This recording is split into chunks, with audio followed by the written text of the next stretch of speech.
നമസ്കാരം. ഭരണം പിടിക്കാനുള്ള കഷ്ടപ്പാട് നീ കാണാതെ പോകല്ലേ അയ്യപ്പ. ഒരിക്കൽ ഹിന്ദു വിശ്വാസികളെ ചൊറിഞ്ഞ് അധികാരത്തിലേറിയവർ ഇപ്പോൾ ഇതാ ഹിന്ദുക്കളുടെ പിറകെ കൂടിയിരിക്കുന്നു.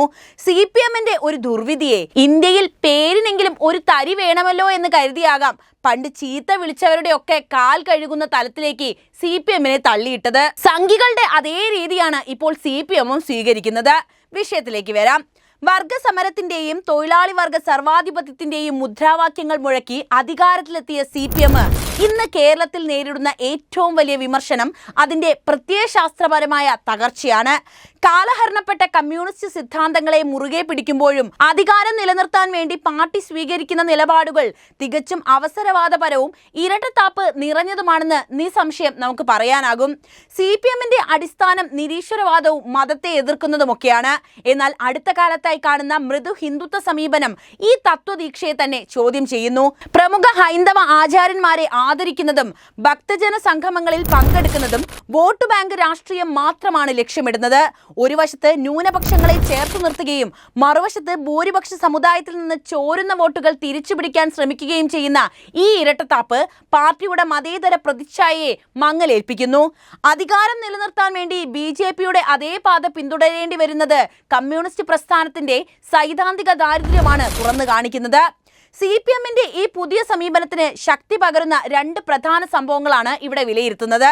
ഒന്നാമത്തത് അമൃതാനന്ദമയ്ക്ക് നൽകിയ ആദരമാണ്. അമൃതാനന്ദമയ്യെ പോലുള്ള ഒരു ആത്മീയ ആചാര്യന് CPM നേതൃത്വം നേരിട്ട് ആദരമർപ്പിക്കുന്നത് പാർട്ടി മുൻപ് സ്വീകരിച്ചിരുന്ന നിലപാടുകളിൽ നിന്നുള്ള വ്യക്തമായ വ്യതിയാനമാണ്. മുൻപ് ഇത്തരം ആചാര്യന്മാരെയും അവരുടെ പ്രസ്ഥാനങ്ങളെയും പാർട്ടി നേതൃത്വം നിശിതമായി വിമർശിച്ചിട്ടുണ്ടായിരുന്നു.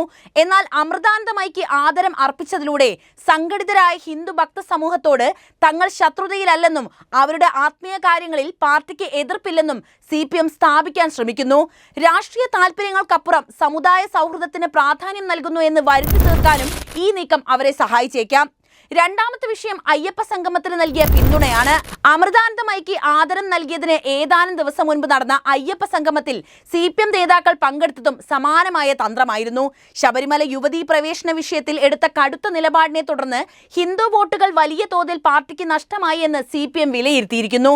ആ നഷ്ടപ്പെട്ട വോട്ടുകൾ തിരിച്ചുപിടിക്കാൻ അയ്യപ്പ ഭക്തരെ വിശ്വാസത്തിലെടുക്കേണ്ടത് അത്യാവശ്യമാണെന്ന് പാർട്ടി തിരിച്ചറിഞ്ഞു കഴിഞ്ഞു. അയ്യപ്പ സംഗമത്തെ പിന്തുണച്ചതിലൂടെ ശബരിമല വിഷയത്തിലെ തെറ്റുകൾ തിരുത്താനോ അല്ലെങ്കിൽ ഭക്തരുടെ വികാരങ്ങൾക്കൊപ്പം നിൽക്കാനോ പാർട്ടി തയ്യാറാണെന്ന സന്ദേശം നൽകാനാണ് CPM ശ്രമിച്ചിരിക്കുന്നത്.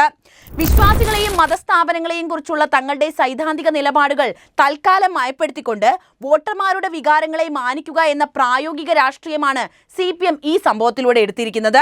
ഇത് CPMന്റെ ദീർഘകാല നയപരമായ മാറ്റമാണോ അതോ അടുത്ത തെരഞ്ഞെടുപ്പ് മുന്നിൽ കണ്ടുള്ള താൽക്കാലിക തന്ത്രമാണോ എന്ന് വരും നാളുകളിൽ തന്നെ നമുക്ക് മനസ്സിലാക്കാം. തുടർഭരണം നേടിയ ശേഷം CPM നേതൃത്വം നൽകുന്ന സർക്കാർ നേരിടുന്ന പ്രധാന വിമർശനം കെടുകാര്യസ്ഥതയും ധൂർത്തുമാണ്. ഇതൊക്കെ മറച്ചു പിടിക്കാനാണ് ഇപ്പോൾ അമൃതാനന്ദമയ്ക്കും അതുപോലെ അയ്യപ്പന്റെയും പിറകെ CPM ഓടുന്നത്. സംസ്ഥാനം കടുത്ത സാമ്പത്തിക പ്രതിസന്ധിയിൽ ഉഴലുമ്പോഴും സർക്കാർ ചെലവുകൾക്ക് നിയന്ത്രണമില്ല. അനാവശ്യ നിയമനങ്ങളും ഉപദേശകരുടെ ചിലവുകളുമൊക്കെ ധൂർത്തിന്റെ തെളിവാണ്.